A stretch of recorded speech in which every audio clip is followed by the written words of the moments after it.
ہم جب بلوچستان پہ گفتگو کرتے ہیں، لکھتے ہیں، بات کرتے ہیں، لوگوں کو بلا کے کوئی ڈسکشن رکھتے ہیں، تو ابھی تک یہ پرابلم ہے کہ بلوچستان کی تاریخ کا صحیح ادراک نہیں ہے. عام پاکستانیوں کو بھی اس کا ادراک نہیں ہے، اور بلکہ جو لوگ بلوچستان میں رہتے ہیں ان کو بھی بہت سے لوگوں کو اپنی تاریخ کا پتہ نہیں ہے، اور وہ یہ سمجھتے ہیں کہ شاید یہ جو بلوچستان میں اس وقت ایک کشیدگی ہے اور ایک علیحدگی پسندی کا رجحان ہے، یہ بس ابھی پچھلے 5-6 سال میں یہ ہوا ہے. اس پر ہمیں بہت احتیاط کے ساتھ لوگوں کو سمجھانے کی ضرورت ہے کہ یہ جو ہسٹری ہے ہماری، جو ہم نصاب پڑھتے ہیں کالجوں میں، اسکولوں میں، جو نصاب ہمیں پڑھایا جاتا ہے، اس میں ہمارے کچھ ہیرو تو ہیں، لیکن بہت سے ہیرو اس میں مسنگ ہیں، لاپتہ ہیں، وہ جن کا تعلق بلوچستان سے ہے، جن کا تعلق صوبہ خیبر پختونخوا سے ہے، جن کا تعلق سندھ سے ہے.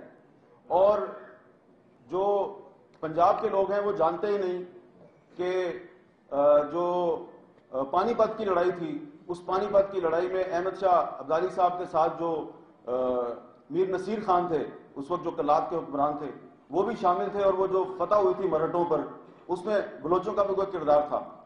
اور اسی طرح وہ یہ بھی نہیں جانتے کہ جو خان آف کلات تھے ان کا قائد اعظم کے ساتھ کیا تعلق تھا، اور قائد اعظم کو نہ صرف انہوں نے بلوچستان میں مسلم لیگ کو منظم کرنے کے لیے مالی امداد دی، قاضی عیسیٰ کی، بلکہ انہوں نے بڑی امداد کی، بلکہ جب قائد اعظم پر ایک قاتلانہ حملہ ہوا تو خان آف کلات نے اپنے 2 بلوچ گارڈ تھے جو کہ ان کے خود شاہی رائل گارڈ تھے، وہ قائد اعظم کو دے دیے، اور ان کی جو تنخواہ تھی وہ خان آف کلات خود ادا کرتے تھے.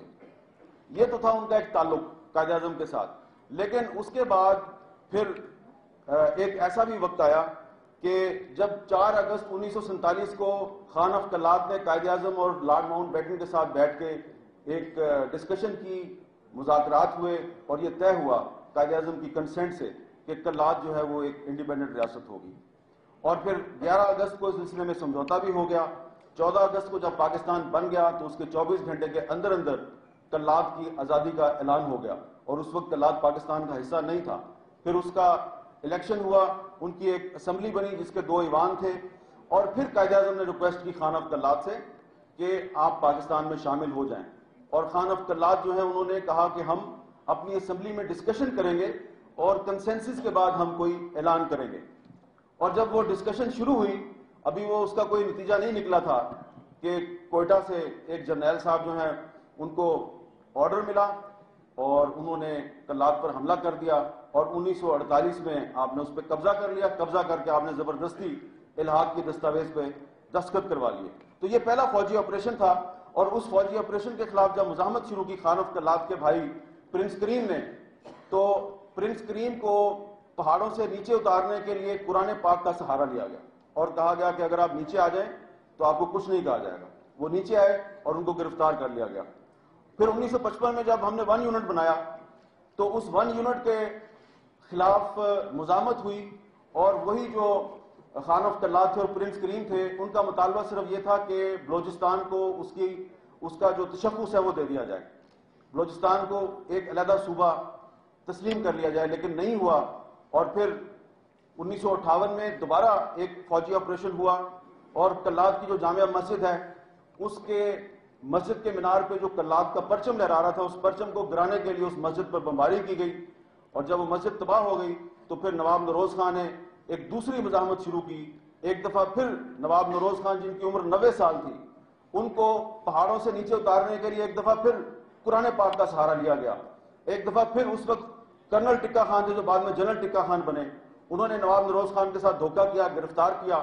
اور اس کے بعد جیسا کہ بیرسٹر باچا آپ کو بتا رہے تھے کہ ان کے بیٹوں کو پھانسی دے دی گئی، اور اس کے بعد ان کو عمر قید کی سزا دے دی گئی.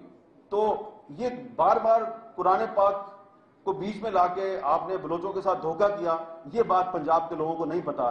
یہ آپ کو بتانے کی ضرورت ہے، کیونکہ پنجاب ہی میں سب سے زیادہ جو ہے اسلام اور نظریہ پاکستان کے لمبردار ہیں. ان کو یہ بتانے کی ضرورت ہے کہ آپ کے جو بزرگ تھے انہوں نے بلوچوں کے ساتھ قرآن پاک کے نام پر کون کون سے دھوکے کیے ہیں. اور یہ وہ تاریخ ہے جس نے کہ ایک نفسیات کو جنم دیا.